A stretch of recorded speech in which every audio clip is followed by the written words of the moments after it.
चला ताईंनो, आज मोमोजची रेसिपी दाखवते माझ्या पद्धतीने. मी 1 कप मैदा घेतला, त्यात मीठ टाकले, पळीभर तेल टाकले व आता मी ते पीठ मळून घेईल. आधी तेल, मीठ, मैदा एकत्र व्यवस्थित चाळून घेतला. आता थोडं थोडे पाणी टाकते व पिठाचा मैदाचा गोळा तयार करते.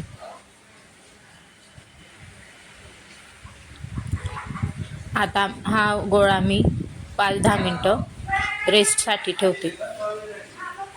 तोपर्यंत गत्ता कोबी, शिमला मिरची, वाटाणे, मीठ, अद्रक, लसूण व ब्लॅक पेपर हे साहित्य लागेल आपल्याला. आता कढईमध्ये मी लसूण, अद्रक, शिमला मिरची, किसलेली बारीक चिरलेली बारीक कोबी, वाटाणे, तेलात मीठ व ब्लॅक पेपर टाकून व्यवस्थित चाळून घेते. थोडं शिजू देऊ आपण. हे तयार आहे आपले सारण. आता पिठाचे छोटे छोटे गोळे घेते.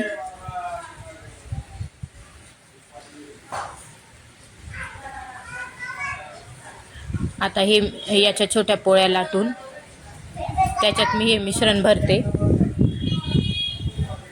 दाखवते तुम्हाला कशा प्रकारे भरायचं.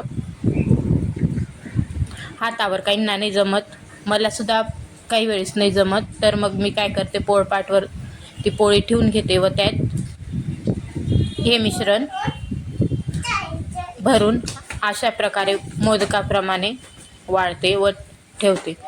त्याच उरलेल्या मिश्रणात मी थोडे बॉईल अंडे टाकले. आपण असेही नॉनव्हेज प्रकार करू शकतो मोमोजचा. आणि अशा प्रकारे ते पोळीमध्ये भरून त्याचे सुद्धा छोटे असे नॉनव्हेजचे मोमोज करू शकतो आपण.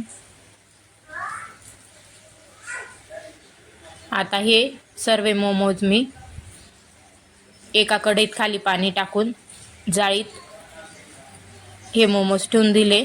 आता यांना मी थोडी वाफ घेऊन घेते. हे बघू शकता, तयार आहेत आपले मोमोज व मोमोजची चटणी.